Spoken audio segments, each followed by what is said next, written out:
think it's important for us. My name is Nemequene Tundama. I'm an indigenous person from what is called Americas today, what we call Abjadjala, which is Abjadjala for us in the southern part of the continent was the original name we had for our continent.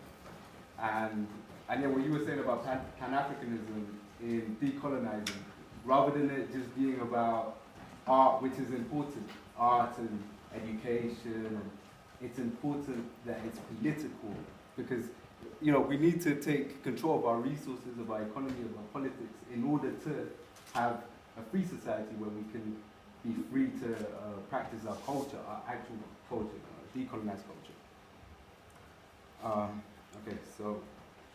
Okay, so first of all, I want to thank Elder Brother Kofi and Lukman for inviting me and Sister Alka to this very important and special event. Also to the university and all the other comrades who were involved in setting it all up. When I first met Brother Lukman, he asked me, like he's asked so many of us, what would decolonizing the curriculum in a British university look like? I answered that I did not think it was possible. You cannot decolonize British universities because they were never colonized to begin with. They are, in fact, colonizers. Britain's universities have served as the intellectual backbone of the British Empire.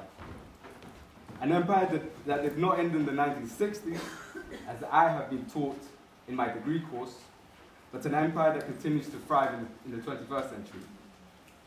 However, I do appreciate that Lukman's question was far deeper than my response. Universities in Britain today are made up of many people from different backgrounds and aspirations, including us, the colonized. Therefore, those who attend are not just aspiring to become administrators, officers, and protectors of the British Empire, as was the case decades ago, but some of us want to challenge and reform the system, perhaps even overthrow it. For this reason, there is a growing movement led by the colonized and followed by some Europeans to decolonize the way we learn. Nevertheless, British universities in general, with the exception of a minority of its staff in certain universities, continue to be at their very core imperialist institutions.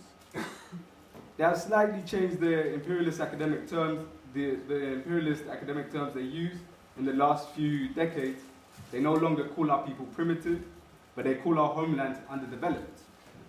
They no longer serve as the training ground for the administrators and officers of the colonies, but they teach them how to become financial experts so they can administrate the wealth made from the stolen resources and labor in the so-called underdeveloped world. Or perhaps they become charity workers in the NGOs who perpetuate imperialist and colonialist structures back in our homelands.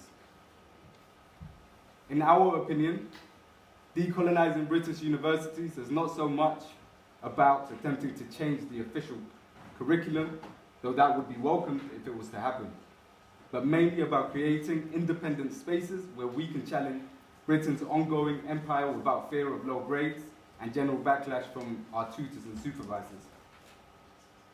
The reason why we are pessimistic about the structural and institutional change is because, as we all know, British people find it extremely difficult to accept white supremacy, and they find it increasingly difficult to accept that colonialism still exists today.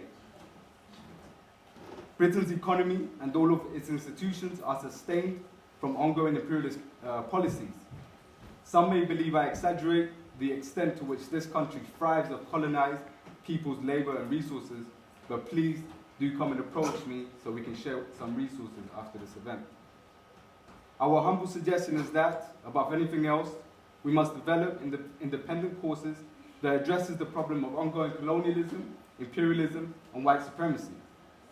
Assata Shakur has warned us that we cannot expect our oppressors to teach us how to liberate ourselves. Malcolm X warned us about being foolish and letting our enemy teach us how to go about getting freedom for colonized people. In that same vein, we propose that we must assure that our traditions of resistance and decolonization continues by taking responsibility for our own education and becoming less dependent on institutions that were made in order to keep us confused and subjugated. Sister Alka and myself have both attended universities in this country, and though we have learned a lot, we were not given the tools or the ideas to address our people's oppression. It was for that reason that for the last few years, we developed and delivered independent study programs that have independent study programs from educational institutions.